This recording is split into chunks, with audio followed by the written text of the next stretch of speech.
네, 안녕하세요. 반갑습니다.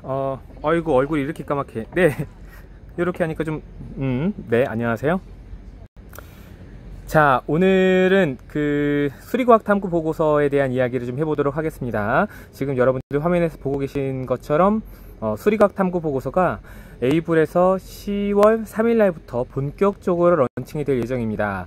일단 가칭은 MSR 스퀘어라고 해서 매스터매틱 사이언스 리서치 리포트를 그냥 줄여서 리서치 리포트 R이 두 개 들어가니까 R스퀘어라고 해서 간단하게 로고를 만들어 봤는데, 이 로고는 아마 바로 사용하지는 않을 것 같아요. 다시 좀 만들거나 아니면은 그냥 보시는 것처럼 수리과학 탐구 보고서로 형태로 갈 수도 있습니다. 자, 수리과학 탐구 보고서 핵심 역량에 대해서 조금 이야기를 하고 있습니다. 여러분들 잘 알고 계시는 것처럼 최근에 입시 제도가 이런 방향으로 좀 흘러가고 있죠. 특히나 학종이 이제 대세가 될 걸로 보이고 있는데, 뭐 이거는 비단 제 개인적인 어떤 생각뿐만 아니라 많은 부분들이 이제 학종에 대해서 중요성에 대해서 많이 어필을 하고 있죠. 그래서 아이들이, 고등학생들이겠죠. 고등학생들이 학교에서 이제 다양한 수행평가라든지 아니면 다양한 활동, 뭐 동아리 활동이라든지 이런 것들을 통해서 본인들이 무엇인가를 직접 연구하고 이제 탐구한 내용의 어떤 결과물들을 다양한 형태로 이제 만들어내게 될 텐데, 그때 필요한 것들이 이제 뭐 여기 이렇게 나와 있습니다. 학종의 평가, 주요 평가 요소를 본다면 일단 그 학업 역량, 그리고 전공 적합도, 그 다음에 인성, 그리고 발전 가능성, 이렇게 네 가지로 볼 수가 있는데, 그 네 가지 항목들을 지금 에이블에서 진행하는 수리과학 탐구 보고서 핵심 역량이라고 보고 있고, 그 안에 있는 내용들을 중심으로 해서 실제 이 과정은 단순히 아이들이 이제 통계 보고서라든지 통계 포스터를 만드는 어떤 체험에 그치는 게 아니라 실질적으로 1년 과정으로 모두 다 해서 4개의 페이퍼가 만들어지게 될 거예요. 그래서 이 하나의 세션은 3개월 정도 가량으로 구성이 될 예정이고요. 전체 수업 진행 시간은 대략 한 36시간 정도, 좀 더 늘릴 수도 있습니다. 줄이는 건 조금 쉽진 않을 것 같고 좀 더 늘릴 수도 있을 것 같아요. 늘린다면 최대 한 번 할 때 4시간씩 이제 월 4번, 그래서 뭐 12번 수업이기 때문에 48시간까지 늘릴 수 있을 것 같습니다. 물론 여러분들께서 하루에 2시간씩 주 2회를 한다, 또는 하루에 이제 한 번에 2시간씩 일주일에 한 번씩 한다고 하면 6개월 과정으로 더 늘어나게 될 거예요. 아무튼 이런 수업 같은 경우에는 어떻게 구성을 하면 되는지에 대해서는 여러분들과 함께 이 강의를 하면서 좀 말씀을 좀 드릴 거고요. 수리과학 탐구 보고서 핵심 역량으로 본다면 가장 먼저 이제 여기 보이시는 것처럼, 아이고 잠시만요, 여기 이렇게 메모가 가능한가? 여기 있네요. 자, 바로 보시는 것처럼 소통과 협업, 그래서 인성 부분에 있는 부분입니다. 해서 따라서 학생들이 매 세션마다, 세션은 학기라고 볼 수 있겠죠. 1학기, 2학기, 3학기, 4학기 과정으로 구성이 되어 있는데, 이 학기 구성에 대한 것들은 뒤에 가서 말씀을 드릴게요. 이 모든 학기에 소통과 협력을 굉장히 중요한 키워드로 넣습니다. 물론 이게 수업 전체에 걸쳐서 계속해서 이루어지긴 하지만, 이런 부분들은 아이들이 팀으로 이렇게 움직이는 시간들이 많을 거기 때문에 그 시간 안에서 아이들이 팀원들과 함께 의사소통을 하고 업무를 이렇게 나누면서 나눔과 배려까지도 이 안에 포함을 할 수가 있을 것 같아요. 그 다음으로 이제 문제 해결력, 발전 가능성 부분에 들어가 있는 문제 해결력입니다. 원래는 창의적 문제 해결력이라고 볼 수가 있는데, 각각의 미션들을 아이들이 실제로 어떻게 풀어나가는지에 대해서 이런 과정들을 통해서 아이들은 문제 해결력을 좀 기를 수 있게 될 거고요. 발전 가능성에서 이제 자기주도성을 또 포함하고 있습니다. 스스로 탐구 분야를 설정을 하고 적절한 탐구 계획을 수립하고 이제 실행하면서 이때 필요한 다양한 역량들을 기르게 될 텐데요. 이 본 과정이 아이들의 자기주도성까지 이제 끌어올릴 수 있게 될 거예요. 그 다음에 통계 활용. 이 과정에서 이제 통계를 자연스럽게 사용할 수밖에 없을 겁니다. 단지 아이가 수리과학이라고 해서 이제 통계를 쓰는 것이 아니라 도덕이라든지 아니면 사회라든지 역사, 혹은 이 주변의 모든 것들은 전체적으로 봤을 때 꼭 수학이라는 교과목 안으로 들어가진 않을 겁니다. 하지만 대학원생이나 뭐 석박사 혹은 이제 대학 교수님들도 연구를 할 때 대부분의 경우에는 양적 연구를 진행합니다. 연구는 크게 양적 연구와 질적 연구 두 가지로 구분할 수가 있는데, 보통의 경우에는 질적 연구들은 박사 학위를 받지 않는 이상 질적 연구는 잘 수행하지 않게 돼요. 그래서 시중에 나와 있는 석사, 박사 논문의 95% 이상은 대체적으로 양적 연구예요. 양적 논문입니다. 양적 연구를 진행을 하죠.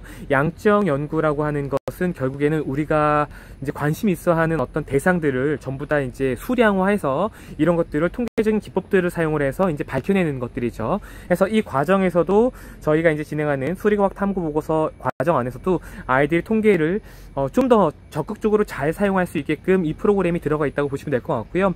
그 다음에 탐구활동, 뭐 당연히 들어가 있겠죠. 탐구활동은 학업 역량 안에 들어가 있게 됩니다. 그리고 발전 가능성 하나가 더 들어가는데 경험의 다양성. 아이들이 1년 과정을 이제 통상적으로 1년 과정으로 진행이 될 거예요. 다시 한번 말씀드리지만 여러분들은 1년 과정으로 짤 수도 있고 하루에 3시간씩 주 2회 수업을 하면서 전체 과정을 절반으로 줄일 수도 있을 겁니다. 그래서 6개월 과정 뭐 다양하게 구성이 가능할 텐데 이런 과정들을 통해서 아이들은 모두 다 해서 4가지 주제로 프로젝트를 진행하게 될 거고 그 과정에서 단지 수리과학뿐만 아니라 자신이 관심 있어 하는 여러 가지 다양한 연구 분야에 대해서 탐구 분야에 대해서 주제를 설정하고 그 분야에 대해서 조금 더 깊이 있게 탐구를 해보는 이런 시간들을 갖게 될 겁니다. 다시 한번 말씀드리지만 위와 같은 이런 과정들은 모두 다 학교 이제 학종을 바탕으로 해서 이제 평가가 되는 여러 가지 요소들을 이렇게 집어넣었다고 좀 보시면 될 것 같아요. 요거를 어떻게 다 지우나요? 네, 이게 지금 네, 요거는 싹 지우고 네, 됐습니다. 자, 다음으로 이제 또 넘어가 보도록 할까요? 수리과학 탐구 보고서의 학원 현장 운영 가이드. 본 과정은 어떻게 구성하면 되나요? 라고 이제 여러분들에서 물어보실 수도 있으실 텐데, 본 과정은 총 4개의 세션으로 구성이 되어 있습니다. 그래서 하나의 세션은 12주, 3개월 과정으로 구성되어 있고요. 1주의 수업 분량은 3시간 기준입니다. 그래서 모두 다 해서 36시간 이렇게 수업을 진행할 수가 있고, 여러분들이 하시기에 따라서 주 1회 또는 보름에 한 번씩 또는 주 2회, 주 3회 이렇게 해서 정규 수업 이외에 추가로 수업을 구성하면서 여러분들의 추가 매출을 좀 끌어올릴 수 있는 방식으로 진행이 된다고 보시면 될 것 같아요. 본 과정을 마치면 어떤 결과물들이 만들어지나요? 네, 모두 다 해서 4개의 세션이라고 말씀을 드렸죠. 4개의 세션에서 첫 번째는 탐구 계획서만 뽑게 됩니다. 아이들이 3개월 안에 12번의 수업만으로 연구의 어떤 결과물들을 정확하게 다 끌어내기는 쉽지가 않습니다. 시간이 매우 짧기 때문에. 그리고 그 전에 기본적으로 탐구의 기초를 다루게 될 건데, 이 과정에서 여러 가지 통계라든지 의사소통이라든지 팀워크라든지 팀빌딩 뭐 다양한 것들을 이 과정 안에 포함을 시킬 거예요. 그리고 연구란 무엇인가, 탐구란 무엇인가, 이런 것들은 어떻게 설정하고 어떤 주제는 우리가 이제 탐구를 할 수 있고 어떤 주제는 탐구가 불가능한지에 대해서도 이제 이 과정을 통해서 이제 진행이 되게 될 겁니다. 본 과정을 마치면 어떤 결과물들이 만들어지나요? 말씀드린 것처럼 1개의 탐구 보고서, 그리고 1개의 통계 보고서, 그 다음에 2개의 탐구 보고서가 만들어지게 될 거예요.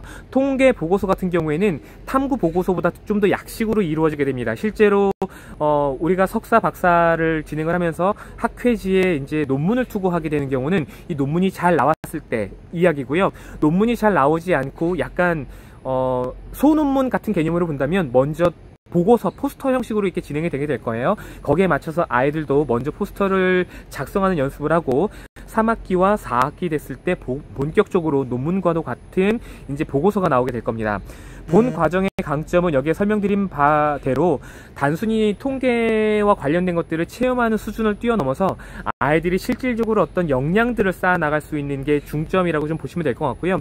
더불어서 아이들이 이 과정을 모두 다 마쳤을 때 실제 대회에 나갈 수 있는, 뭐 소위 말해서 이제 4사 과정까지 이 과정 안에 모두 다 들어있다고 보시면 될 것 같습니다. 마지막으로 여기 4번인데 3번이라고 되어 있나요? 4번입니다. 본 과정은 몇 학년들을 대상으로 하나요?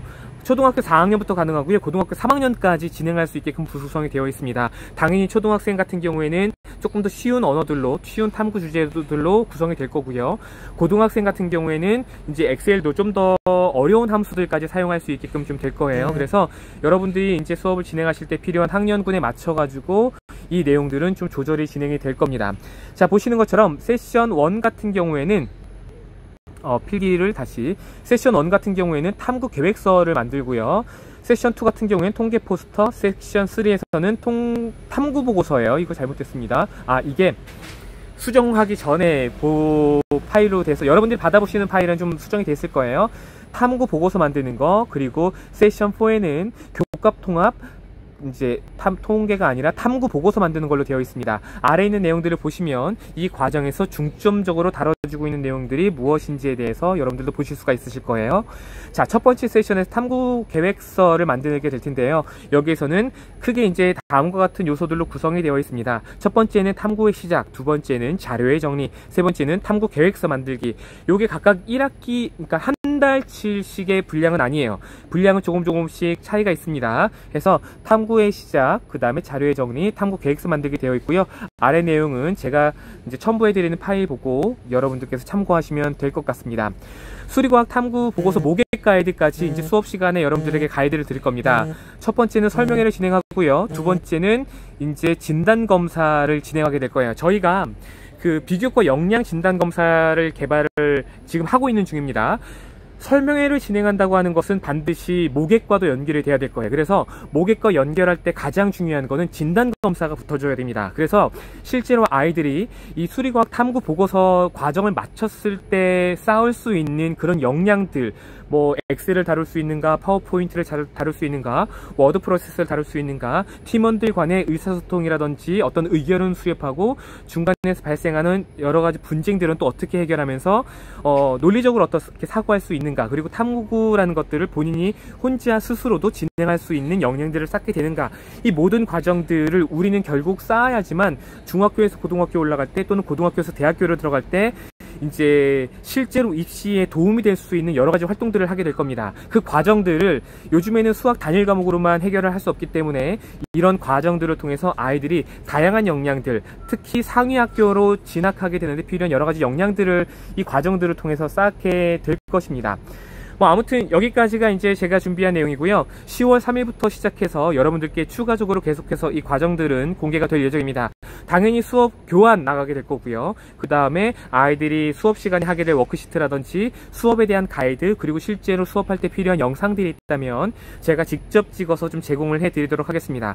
자세한 내용들은 단톡방에서 문의를 주시면 기회가 될 때마다 여러분들께 단톡방에서 좀 답글을 드리거나 아니면 이와 같이 영상을 좀 촬영해서 드리도록 하고요. 10월 3일날 여러분들께서 오신다면 이 과정에서 여러분들이 어떤 것들을 얻어갈 수가 있고 어떻게 돈을 벌 수가 있는지, 그리고 수강료는 어떻게 측정해서 실제로 여러분들이 이 과정을 학원 현장에 적용했을 때 어떻게 수익 구조를 만들어 나갈 수가 있는지, 그 밖에 다양한 어떤 운영적인 측면에서까지 여러분들께 팁을 드릴 수 있는 시간을 좀 갖도록 하겠습니다. 시청해 주셔서 감사합니다.